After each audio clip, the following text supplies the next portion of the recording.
Okay, business and family are very critical in the life of the business person, the business owner, because it belongs to a family and then it's also doing something on the other side. The easiest way to do that is to give the business its own life. And there are two ways to do that. The first one, as long as you incorporate, you have already done that. It becomes a legal entity of its own. But that is not enough. So the next level is to create a sort of an institution. To make it as a different entity. So that is where the challenge is. Many people do not, for whatever reason, see the business different from them. So what are the practical steps for the purpose of this question? The first is to have what can be seen as a rule, no matter how basic, or some people will say the procedures, policy, and all that. And the area that you need to focus on is money. Okay, how the money going to be used, between the money that is generated, how is it going to? So to deal with that is very simple. It's not simple as it were. Let me put it that way. The first thing is that you put the money there, and that is called your capital. You put the money, and so you have that relationship with the company. That when you now say, this is the policy between financial policy between me and the company. First thing to do is to say, this is how much I will want to be taking to maintain my family, myself and my family.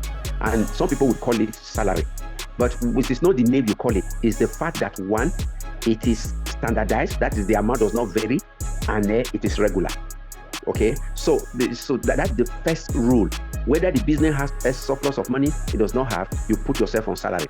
And the way you determine the salary must agree with first the condition of the business, that is whether it's making money and all that.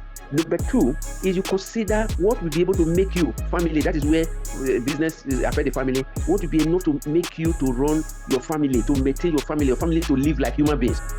Okay, that is why if you have put yourself on salary, next 2 years your children have moved, someone have moved from secondary school to university where you have to pay more, you can also adjust your salary. If your business is make money last year, it makes more, you can adjust your salary. So that is the first rule. So, but if you don't have that, whatever you take, you are going to Abuja, you take any amount just as it enter your mind, then you are killing the business for your family. And when eventually the business is killed, it will eventually affect your family. The other part, that is a very small, this is about creating a structure and governance board. That is decision making. I talked about financial already. Decision making. How do you make decision?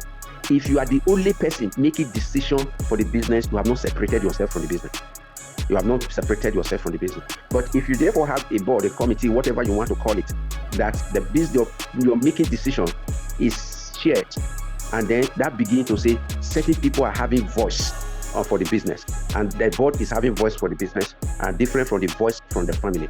So those are two levels: financial arrangement and then decision arrangement. That's how you can. If your business is small, you can. This financial one can start with anyone, no matter how small. Right from the one I was on salary, the one salary, till the day I stepped down from the bank. The last review of my salary was on 2017, and I stepped down in 2020. Let me finalize this. Whether you put yourself on salary, your own business, or another, at the end of the year, when you prepare the financial statement and they say this is the profit after tax, who does it belong to? It belongs to you.